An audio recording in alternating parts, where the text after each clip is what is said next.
Hey guys, welcome back to the Empowered Podcast. Today we have another episode and we're going to be talking about healing. I don't want you to be alarmed at the lack of an intro and at last week's lack of an outro. It's just, how life goes sometimes. But what that matters is that we're here together, we're learning, we're growing, and we're developing. So let me not waste any more time, any more energy. Let's just get straight into the podcast. Enjoy. You move from point A to point B. And I think with having that mentality, I believe that you're also giving grace to yourself. Yeah. Because sometimes we hit each other and ourselves so much because we don't see ourselves as human. We just expect us to quickly heal, to quickly get there, forgetting that actually sometimes I might have a bad day. Sometimes I don't have strength to really be all positive today. But sometimes I might just get triggered and suddenly I'm very angry. I'm very angry and everything is just hurting and I'm at a place where I'm just crying and I feel so frustrated because I thought I healed from this. I think we focus too much on forward. How can I explain this? I see. You focus too much on I should be here by now. I should be at this point by now. But there's such an importance in celebrating the victory of not being there. Oh my goodness, yes. Yes, I may not be at this place that I view to be perfect. This place that I view to be where I should be. Because sometimes, like I said, that place doesn't even exist. Yeah. Right? But I'm no longer at that place where I couldn't wake up every morning. I'm no longer at that place where I couldn't even clean my room. I'm no longer at that place where I would break down every time I see that person. I'm no longer at that place where I can't talk about it to someone. Today I talked to my friend about it. Today I spoke to a therapist about it. Being able to recognize that you are no longer at this previous step. You have moved, you have progressed. It is the joy of celebrating. We don't celebrate our victories. No. We really don't celebrate our victories. And maybe people think that victories is just getting a job or getting a promotion or getting money. No, guys. My victory could be the fact that today I actually smiled. Genuinely. Like genuinely laughed. That is a victory. And let me celebrate that because for the longest I've been so sad. My victory could actually be going outside and taking a walk. That is your victory. Our victories are different. And it's really imperative that you are present, you live in the present, and you celebrate each and every single milestone that you accomplish because you're going to be happy. Yeah, I completely agree with you. That notion of celebrating your victories is so important. Celebrating the small steps, Change of mindset. Changing your mindset. And one thing that I want to share about healing and forgiveness is that it's going to need you to, as you said, move from where you are, and not just your environment or physically. No. I mean your state of mind. The way you think, the way you see the way you see the way you think, the way you see things, the way you perceive certain things. If, for example, you were very dependent on someone for emotional support and they keep on disappointing. They keep on disappointing. And I actually liked something Joy once said. She talked about expectation is not it's not currency. Expectation is not currency. Just because you expect someone to do something or to be something does not mean that they are going to or that they have to be that thing. Expecting someone to do something isn't enough. It's not currency. It has no value. So it's so important, as you are saying, that if you are placed in a situation where you depend on someone in a particular way and they keep disappointing you, you may have to shift that person from that position of dependency that you've placed them. So, for example, let's say you have a father who has been unable to play the role of a provider, right? Which is something that they should be doing as a father. And you have been expecting them to provide for you in a particular way, and they've constantly disappointed you, constantly been unable to show up in that particular role. You will have to shift that person from that position. You will have to reconcile the fact that they cannot provide. So I cannot keep expecting provision from them, because I will keep getting disappointed and I will not be able to move. I will not be able to progress. I have to change my environment. I have to change my expectations. So shifting them from that expectation, but not just shifting, replacing. Yeah. Because provision is something that you need. Right. And so you should be able to have the grace of saying that I do still need a fulfillment in that gap of provision. And realizing that you probably have been getting provision around you. There probably is access to provision around you. You just have been so fixated on this person having to play that role that you have been blinded to the other people around you who have been helping you in that department. Perhaps your mother has been the one raising you and providing for you in that way. God is a father. God is the greatest form of provision we can ever find. There is provision around you constantly, you know. So giving yourself or allowing yourself to literally move, shift your perspective, shift your environment, and say, where is provision coming from? Where am I actually receiving this provision? You know? And moving the person that you are expecting and getting disappointed from that position, and allowing yourself to look at other places, you know? Allowing yourself to look towards God, allowing yourself to make peace with the fact that they're not that. Yeah. They're not that. You're not all that. They're not they're not a provider, and that's that. And perhaps at a later stage, you know, things may change, but right now you have to shift them from that position. And you know what? As much as this is so hard, It's not easy. you know, it's so hard It's to not do. easy.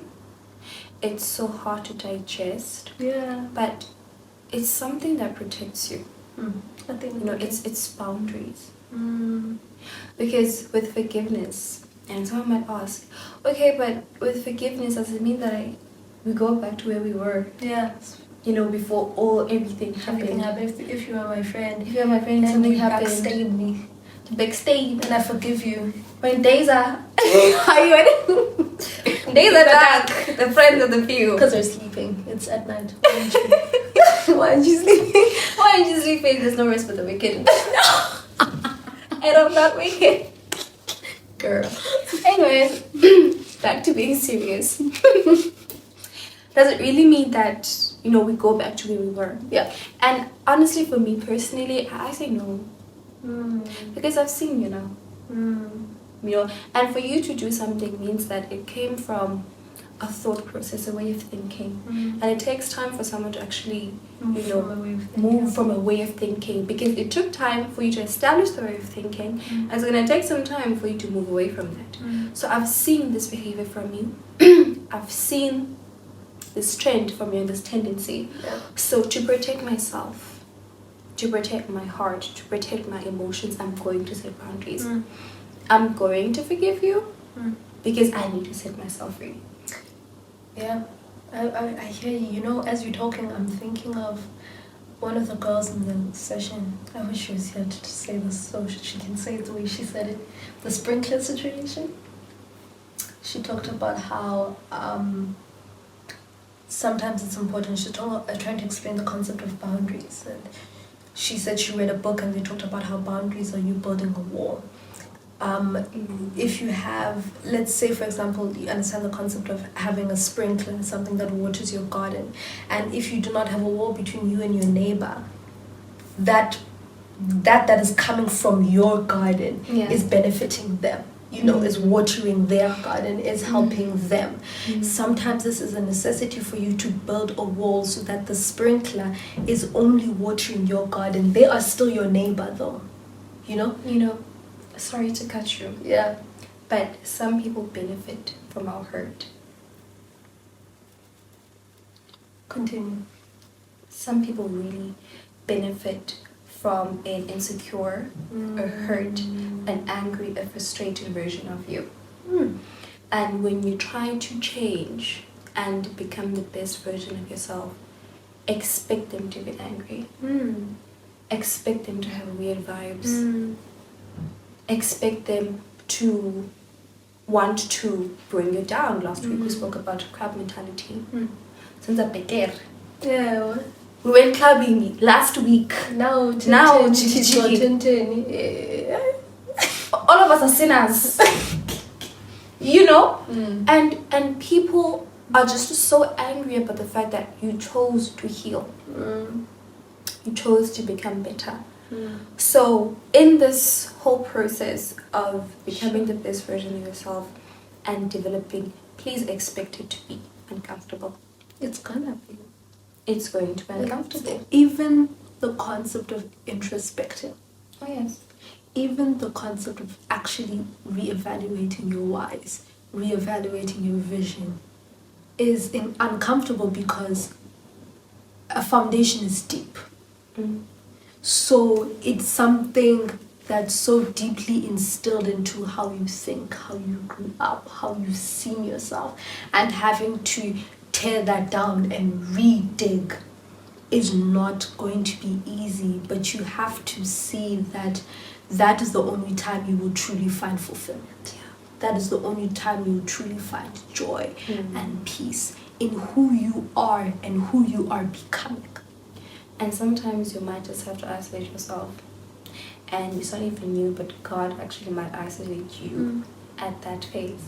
Because now He needs to remove you from all these influences. And I always say, no one is above influence. Yes. You will. You will. It's human nature. You will get influenced. Your way of thinking, the way you think now, what you're doing, what you say, it is a product of what influenced you in the past. And you know, not all influence is negative. Not all there's positive and negative influence. Definitely. But sometimes because you're in a state of having to reevaluate, you may not be able to differentiate between what influence is positive and what influence is negative. And that's why sometimes God moves us away from people totally, because He wants you to get to a place where you're able to recognize what is good and what is bad. Discernment. Able to recognize what is good for you and what is bad for you, because you may have sometimes we get so used to chaos it becomes a new order. Oh goodness, say it again. I said sometimes we get so used to chaos it becomes a new order. So because you've been in such a unhealthy environment for so long, you think that that is what is healthy and that is what is good for you. So sometimes you need to move completely from that any environment in order for you to be able to assess and truly evaluate what is healthy and what is not. And you know what? With what you're saying, something just dawned on me. Yeah. And here in Empowered, we are real. We have to be. And we are real. We talk about real problems. We're not gonna sugarcoat. Sometimes we find ourselves, I get into with relationships. You know, one might get into a relationship that is healthy, and they were used to like very toxic relationships. You know, now you get into a relationship where this man is responsible, he's a protector, he's a leader, you know, he's emotionally intelligent, he's a good man, it's a healthy relationship, but you're uncomfortable. You don't like it, it's boring. Why is it stable? I want a bad boy. I want something that's going to get my blood running. I want adrenaline. I want him to slap me. Oh no. And I'm not even joking. Yeah. I literally, I want this, I want that, I want chaos. And for me, when I look at that, it might be coming from a place of, as Joy just said, you know, you are so used to the chaos. Yeah. You're so used to everything just being negative that became the new norm. So now that you're in a better position and you're in a healthier relationship in the context of this example, you're suddenly not recognizing this and you're like, this is not for me. But you're actually being pruned and you're being helped and you are being in a position where you can become this feminine woman, you know, when you can be happy, when you could be joyous. But because you were so used, and That's the importance of God then isolating you, taking you out, so that all this influence, all this way of thinking, Chomi saying, Chomi, maybe that's the influence, just God just taking you out. And you realizing, actually, don't shout at me. Yeah. You know, actually, don't talk. You know, actually, I don't appreciate being sworn at. Actually, I don't appreciate being pushed around. I don't like it. I feel unsafe. Because sometimes you get clouded by the heat of the moment that we actually don't sit down to recognize the emotion. Because sometimes it might be love. You might feel that it's love, but it's actually not love. Maybe you have attachment issues. There's those as well. And hence it's important for you to sit down, understand what are you currently dealing with, and stop being a victim. Yeah. Stop being a victim. Let's move from victim mentality. Let's move from a point of perspective where I wanted to say, you know what is bad about victim mentality? Yeah. It places you in a position where you have no say in your situation. Yes. You have no say in where you are and your ability to get out of it. Yeah. Do you understand?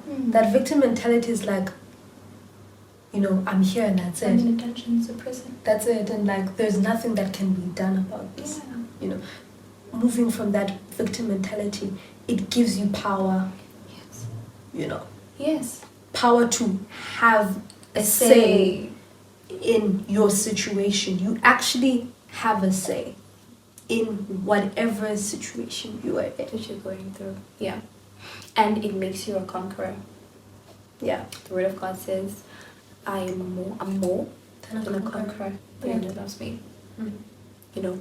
Because now, when you're a victim, as Joy just said, you have no say, number one, and you have no solutions. Because you think every day is doomsday. And so now you don't look around to see what can I do to get me out of here. Candace Owens once said, quite a wise lady. She once said that it may not be your fault. You know, it's not your fault, but it is your problem. Let's look at things from a subjective point of view. God, it's time around. Let's look at things from a subjective point of view. Yeah.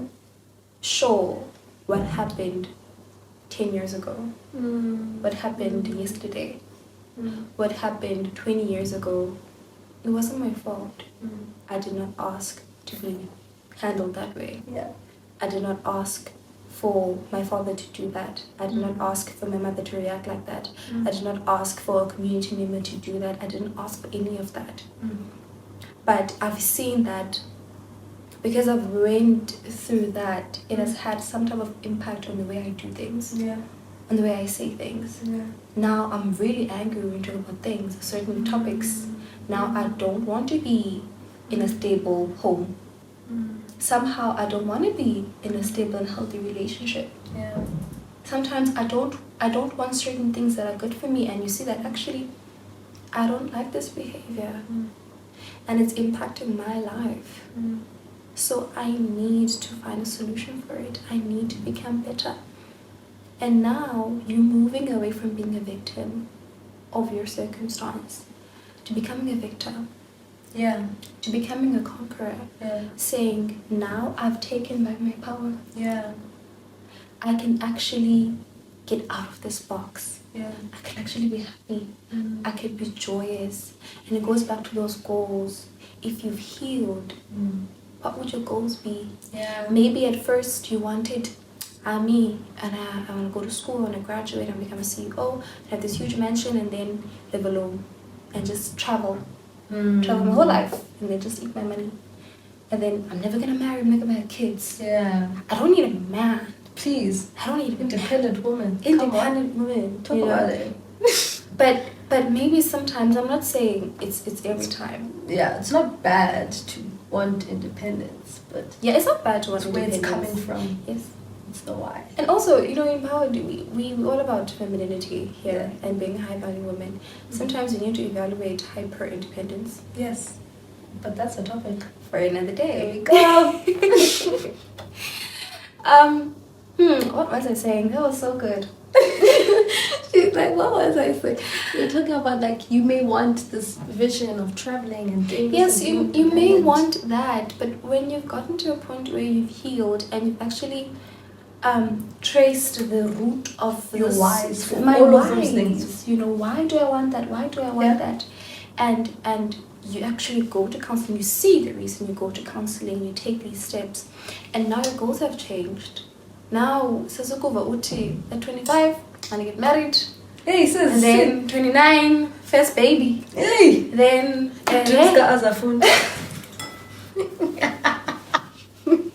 you messed up the flower. Not the teeth. Okay. Throwing it. Anyways. So now things are changing. Now it's think it's a man. Instead of saying I don't need a man. So how would things be for you and in your life? Yeah. If we healed? That's a question we asked in the session. What would the healed version of you look like? Of course, you touched on how healing is a process and all the things, but with the things that you are currently going through the process of healing, through in this process of intentional healing, in this process of being intentional of moving, being intentional about changing your environment, being intentional about being empowered, would your vision still look the same? And I like how we try to answer that question of the healed version of myself. What would they look like? What would they do? How would they act? What would their values be? And I think it's so important that even now where you are, whatever space you're in, during the day, try to take a moment to sit down and to think to yourself, what would the healed version of myself look like? And I'm going to give us a chance to answer that question. But what would the healed version of yourself look like? And even with what Uaz is saying, you may want that mansion. You may want that calm. Ask yourself why. There was this, I think it was a TikTok I was watching, and they spoke about this method of interrogation when it comes to a vision. Why do you want this? And then after you've got the why for that, why? And then after that, why? It's just constantly break. For example, I want to be in this particular position at work. Why? Because I want my efforts to be seen. Why do you feel like your efforts need to be seen? And then perhaps you weren't validated at some point and you feel like you need validation from other people. Why is that? So just tracing back and constantly asking yourself why until you get to the root of all of your desires and the root of all of your, basically getting to the root of things, because we need to make sure that in Empowered we're big on equipping. And we want to move from, once we have this vision, how do we get there? But we need to make sure that this vision is solid, and this vision is healthy, and this vision is good. Before the how, we look at why. Exactly. Because you want to be her. But why do you want to be her? Why? Why specifically her? Where does she come from? Where does she come from? Which foundation does she come from? Is that foundation healthy? Yes. Is it toxic? Because if it's toxic and it's not strong, that big, let's say, version that you've dreamt of, or let's say you get there, might just fall. Sure. Because the foundation It's bad. is bad. Spoke about that earlier. So now one might say, it's a waste of time for us to go through this why thing. Let's just get to it. I know why I want to get there. I want her now. Are you sure? And you don't even and you don't evaluate why you want to get to her. Yeah. Fine, you get to her, but then she's suddenly unhappy. Yeah. She's not what she thought. She's not content. She's not what she thought. And when you get to that place of being in your destination and still being unsatisfied, you're gonna look at other things to fill that gap. It's a cycle. You're gonna keep looking, and that's why so many people in this world are discontent, because you're constantly looking for something to fill the things gap. up. You think you wanted this. But really, that's not It's what you not wanted. it. It's And so you keep looking, and you don't realize that what you're actually looking for is this. It's so small. Yeah. What you're actually looking for is to be heard. What you're actually looking for is to be seen. What you're actually looking for is to be loved. Yeah. You thought you wanted a boyfriend, but what you need is to be loved. So now you're looking at all these different things, but you keep trying to find. So then you think, okay, maybe if I get money, then I'll be happy. But money's not going to give you love. Yeah. And then you think that maybe if I get into social media and get all these big followers, and then everyone is loving me, then I'll be happy. But people on social media can't give you love. So you're going through all of these different things when really what you need is love, but you haven't evaluated your why. So you keep Trying to fill that hole. yeah. With something. It might be binge drinking.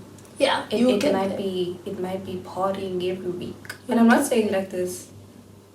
No, actually. Yes. Cancel me if you want. But Why? do evaluate why Yeah. you do things. Yeah. And as I said, with honestly, with femininity, going out in a club every week, nah, Mm. it might be something that's saying to you, this is a light saying, help, Mm. nah. Mm. Maybe it's a hobby for you, but it's not necessarily a positive one, because when you're constantly in a space where everyone is drunk and you might be unsafe and a lot of things might happen and you are drunk, what are you running away from? Mm. Because now I can think about, oh my goodness, so many things happened. I feel this way. I can feel my emotions, but when I'm drunk, I can run away from certain things. I like how you're talking about when you're constantly every week you keep. Why do you keep? Why is it something that is has it? to constantly be happening? it's not a- What are you looking for? It's not a And I positive think hobby. And I think that can be placed in so many situations, in so many things that we do in our lives. Why do you keep doing it? Why do you keep doing this particular thing? It might not even be like going out. It might be shopping all the time. That's what I mean. Like, it can be used in so many different. What has become habitual to you? A god to you. Ooh. What has become a god to you? What has become a god to you? Something you So constantly dependent, you have can't to do. You can't. let go. It's just what? It could be eating. Honey, gluttony. Yeah, That's a thing. yeah. It's gluttony. Gluttony sounds like you're saying gluten. I think it is, but I don't think that's how you say that. Never mind. Yeah, it could be food. It could be many things. It could be dresses. It could be stuff. But I think something may be good, but if you do it too many times, too much of a good thing is bad. There you go. There you go. Just saying it, And we're not saying these things because we've accomplished life and we're perfect. No. If you only knew. We have our own too much of a good thing, too much of a bad things. Darling. Darling. But it's We're us real. growing together. Yeah. We have to be It's real about us things. growing together. In order for us to progress, in order for us to actually move and become better, we have to be honest. We be tired. And we So, the question, what would the healed version of you look like? What would she do more? What are her values? What is her character? ask yourself. Yeah. Just evaluate. Yeah. And I know I think self-introspection is probably going to, I think you need it all the time. Always need to- evaluating. Oh, I looked at, what was it? What was I listening to? Sarah Jake Show. I probably. No, but I don't think it was. I forgot. But you need to keep reevaluating. Yeah. At every stage of your life, you don't be disheartened by that. You will have to keep going back to your whys. Because you're constantly moving. Because you're constantly moving, you're constantly going to be in different situations, different people, different, So you're going to have to keep going back and remembering, reevaluating. What are my whys? Why am I here? And then moving again. And I wanted to ask you to answer the question first. With how would the healed version of myself look I like? think you can close it off. Well, the healed version of myself. That's actually I really never thought of this thing before. You know, the session. The session. But the healed version of myself would look at myself as more of a human. Like actually saying, if you can't get this done, if it's out of your control, it's okay. Like it's really okay. If you can't right now that you, because I really want to forgive people. Like I know that if I don't forgive you, that means I'm changing myself. Sometimes not about you, but it's about me being free. Ne? So I need to forgive. Why haven't I forgiven? But I need to like give myself the grace to say, you know what, one step at a time. Yeah. One step at a time with everything, even with people's expectations.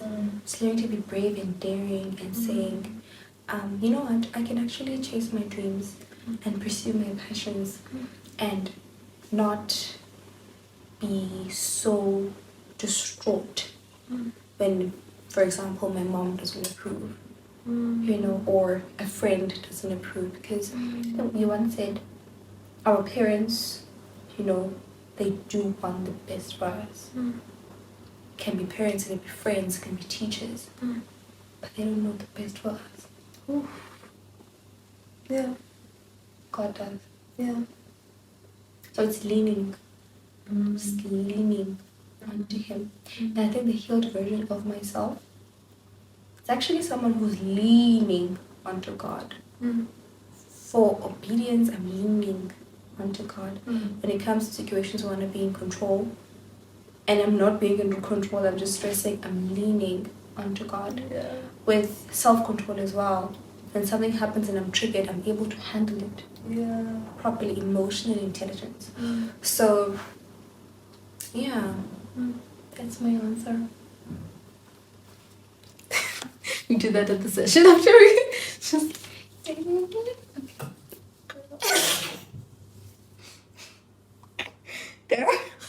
Anyways, my answer. I think the healed version of myself would definitely love more. Like, allow myself to love completely, you know, and not be scared to love completely. Some things are not, you cannot always be sure that people will leave, that people will stay. You cannot always be sure that, you know what I'm saying? I know. But some things just need you to work on them. Some things, friendship is costly. You know, just any form of relationship is costly. It needs you to put in the work. And I think I would allow myself to put in the work even if I'm unsure of the outcome of it. Honey. You know, so I think the healed version of myself would accept love when it comes. There's a poem that I love, and it says, when love arrives, you know, allow it to sit down, say, be comfortable, make room for it, and all of that, you know. So it would do that. It would allow love to arrive, and it would allow love to become comfortable. It would accept it. It would make room for it. It would love it back, you know. So I think that's a big thing for me. The healed version of myself would definitely be, would allow myself to love completely. Yeah. It's really beautiful. And God is love. And God is love. So that leaning on Him is such a powerful thing. Leaning on Him as often this, I can speak about this for hours, but as your foundation of love, your foundation of understanding of love. There's a scripture in the Bible that says that we understand in part. You know, we know in part, but when what is complete comes in, what is in part falls away. And it is that scripture Where is that? It's like in Korean. Oh, New Testament? New Testament. Is that scripture where it says, I don't know, wait. Is that scripture that talks about like love is patient, love is kind? After it says that we know in part, and it goes into that. So it's like your foundation of love should come from He who is complete. If your foundation of love comes from because what we have on earth is like prototypes of love. It is examples of love that God has given us, you know. If your foundation of your understanding of love is only the examples, when completion comes, it will fall apart and it will fall away, and it will start to become clear that it's not necessarily, you know. So it's so important that your understanding and your foundation of your understanding of love comes from a place of completion and being whole, you know, not expecting someone to make you whole, but coming as whole, you know. And so that wholeness comes from God because God is whole, you know. So an importance of your foundation of love being from He who is complete. Yes. So that is powerful, very powerful. You're whole, even before you get into a relationship. Yeah. Because now you'll expect someone to fill you up, but God should fill you up. God said that to become one, not the half and the half. Or God. Become the ongeza each other. Building up the temple kind of That situation. is a topic for Another day. Let's have a topic actually. Put in the comment section. if you want to have this.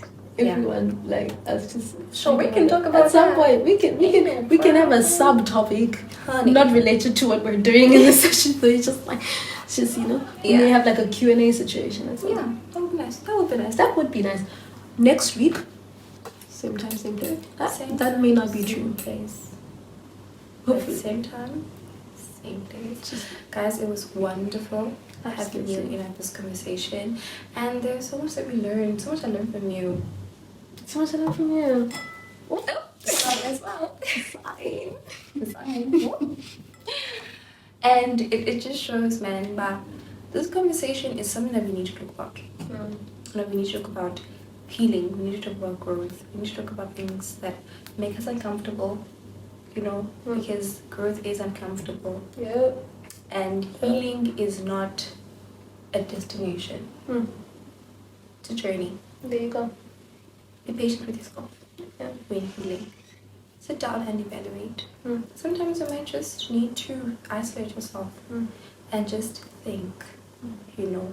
Sometimes you might need to encounter and face those things that you've been running away from. Open that wardrobe, face those skeletons.